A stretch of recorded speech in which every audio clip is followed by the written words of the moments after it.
I promised you guys a spooky story time in the greenhouse, and I am delivering. So, earlier this morning, which is Milking Day 5 post, I told you guys about some really not kosher stuff that happened to me when I was a younger kid, or at least alluded to it to the extent of TikTok allows me to tell you about it. So, with that being said, when I got older, I had really, really, really bad dreams. Duh. Um, but it didn't make sense to me because I would be in my bed closing my eyes and I could see this very dark black figure, like a blurryish silhouette with red eyes, coming down the hallway. But even then, at that age of what's called like 5, 6, 7, 8, I was like, oh, well, this is my imagination because there's no way that I can close my eyes and see something coming down the hallway. That's not possible. So I left it at that. Fast forward to the birth of my first child. I was able to work from home and take care of our child because of what happened to me as a kid, right? So that was a fear-based response for my career. And then my husband worked in Boston, and where we lived, he took a ferry to and from work to downtown Boston every day. So I was home alone with our child and then children for 12 hours a day, every day. We were new to town. In our group of friends, we were the first people to have friends. We did not have family nearby. We did not have support. We did not have the money for the babysitter.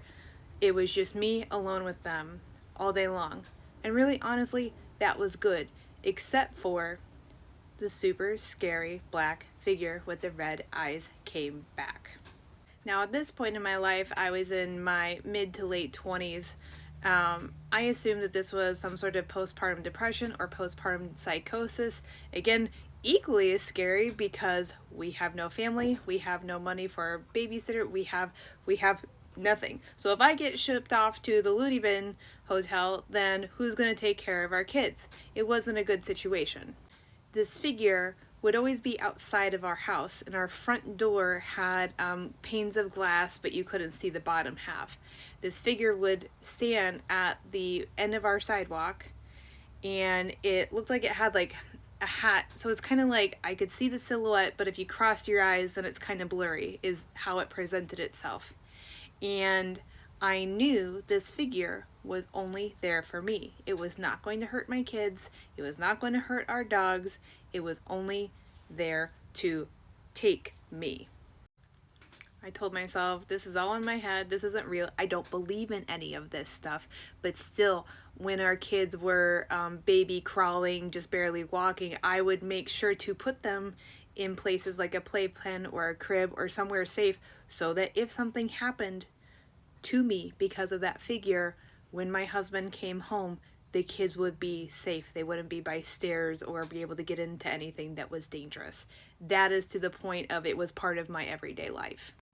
I ended up caving, telling my husband. I felt so ashamed, so embarrassed, so guilty that I just can't be a mother, or like I'm a failure at this because I'm making stuff up in my head.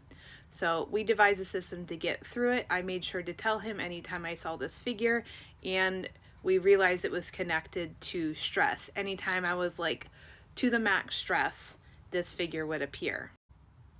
So the figure happened with my first child, the figure happened with the second child, but after a couple of months out of that newborn stage, the figures stopped coming around. So that felt good, and I was like, yeah, postpartum depression, postpartum psychosis, something, I had traumatic experiences as a kid, sure. Like, I just wanted to explain it away. Logical mind did not want to deal with this. Logical mind was just like, we're fine. You're just a little crazy after pregnancy. You're fine. Fast forward to November 2021. My kids are several years old. That figure has not been a part of my life whatsoever. We moved from the Boston area to Eastern Connecticut. It's a great move. I'm very excited about it. There's a lot of great opportunities for us. Blah, blah, blah, blah, blah. Could not be more happier about moving. We moved. We started unpacking. The next month, I got the call that my mom was in the hospital and most likely going to pass. And guess who showed up to my front door? Black figure with a rimmed hat, red eyes, waiting for me. Let's call it 20 feet out of my front door. I'm a grown-ass woman. I have seen a lot of stuff in my life. I can't tell you how scared I was seeing this old friend from the past appear when I wasn't a little kid having nightmares, when I wasn't postpartum, and I was stressed but not that stressed. What was this? Our front door also has glass, but it's not clear. It's like a beveled glass, so you can't really see through it. It's to the point, it was to the point where when we would let our dogs out outside at night, I would open up the door, let the dogs out, and I would move out of the front door view as soon as possible because it felt like a pew was going to appear out of this figure, and again, just like when the kids were younger, take me. It only wanted me, not my husband, not my kids, not the animals, not money. It was just there to take me. Still, I didn't believe in any of this stuff. Logical mind just says, "Oh, Allison, it's just when you're stressed. That's when this happens, and your mom's gonna die, so you're stressed. So you're making stuff up in your head." Boop. Ooh, cue spooky win for dramatic effect. So I let my husband know that the scary figure was back from when the kids were little, and we talked about it and stress, and let's make sure that I am doing whatever to make this thing not appear again. Because it's just in my head, right? It's all me, right? I'm just making this stuff up, right? Q December of last year, my friend and fellow psychic medium Alyssa says, "Hey, have you heard of this podcast called Other Worlds? It's really great. I love it. I've listened to like every episode, blah, blah, blah." And I was like, "Ooh, I love dead stuff and spooky stuff now that I'm a psychic medium. Ha ha ha. Yeah, let's go listen to it." The very first episode I listened to was about the Hatman. Have you heard of this before? I will put a link in the comments or the title or the episode number, whatever, which one is the Hatman. I can't tell you how validated, relieved, and then properly freaked out that the thing that I have seen countless times in my life is something that is well documented in the terms of how well documented something from the intangible world can be.